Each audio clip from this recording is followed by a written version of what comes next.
Alors, un exemple, la fidélité dans un couple. Certains assument très bien les unions libres, multiples ou polyfidèles. Pour d'autres, c'est rédhibitoire, même en pensée. Alors, si vous êtes célibataire, on est qui gratte. Alors, vérifiez si votre intransigeance sur vos valeurs ou votre difficulté à vous positionner sereinement n'est pas une des raisons de votre célibat. Si vous êtes en couple, où en êtes-vous aujourd'hui des valeurs que vous aviez au départ? Parlez-en et surtout, écoutez-vous bien pour vous réengager sur un nouveau contrat relationnel. Voilà, donc ça c'est les messages avec 52 cartes pour vivre l'amour.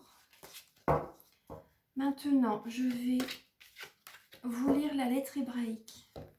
Alors, la lettre Tav. Alors, 22.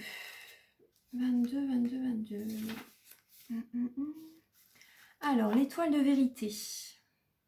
Les notions clés, c'est oser être véridique, ne pas mentir à soi-même ou aux autres. Le moment est venu de s'engager dans la direction pressentie juste. Prendre conscience du choix proposé par les circonstances. Alors, choisir d'être sincère, avant tout envers soi-même, représente le premier pas sur le chemin. C'est peut-être le pas le plus courageux, car il va à contre-courant de nos peurs et de notre héritage humain.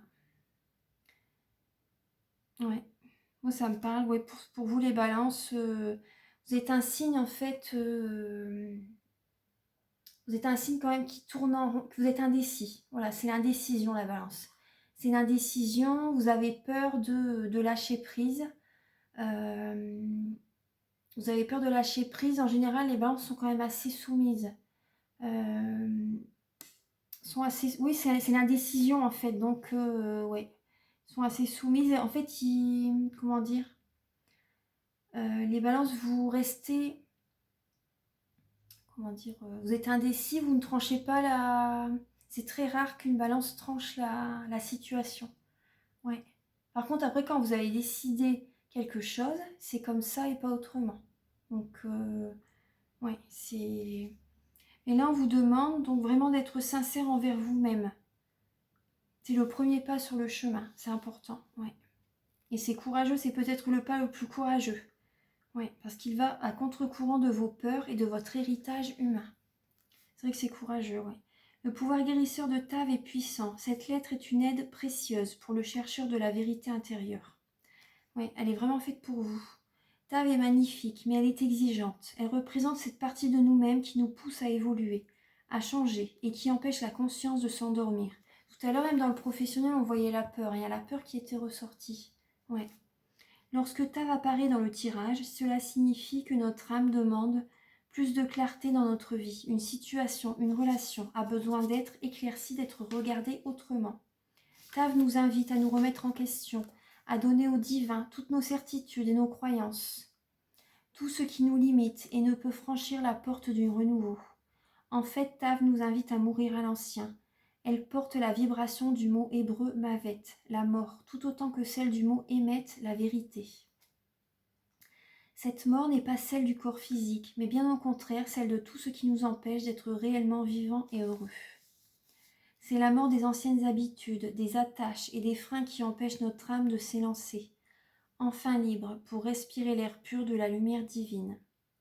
Oui, pour moi, c'était tout à l'heure où il y avait un choix à faire, même dans le sentimental. Et le passé, vous allez trancher avec le passé. Hein. Pour moi, c'est vraiment ça. Il y a vraiment une roue qui tourne, une transformation avec votre entourage du passé. Donc, ce qui arrive, de toute façon, il ne faut pas regretter parce que bah, voilà, c'est comme ça doit arriver. Parce qu'après, chaque personne a ses points de vue, mais voilà, c'est que. Voilà, c'est comme ça. C'est vrai que c'est pas évident, je sais ce que c'est vraiment pas évident. Hein. Mais c'est vrai que c'est difficile, mais on est obligé de. On est obligé de. C'est des épreuves, hein, de toute façon, on doit surmonter ces épreuves-là, et voilà. Donc voilà les balances. Je vous souhaite un très bon mois de novembre. Prenez soin de vous. Et voilà, écoutez-vous vraiment intérieurement. Écoutez-vous vraiment. Voilà. Bon mois de novembre à vous les balances. À bientôt. Au revoir.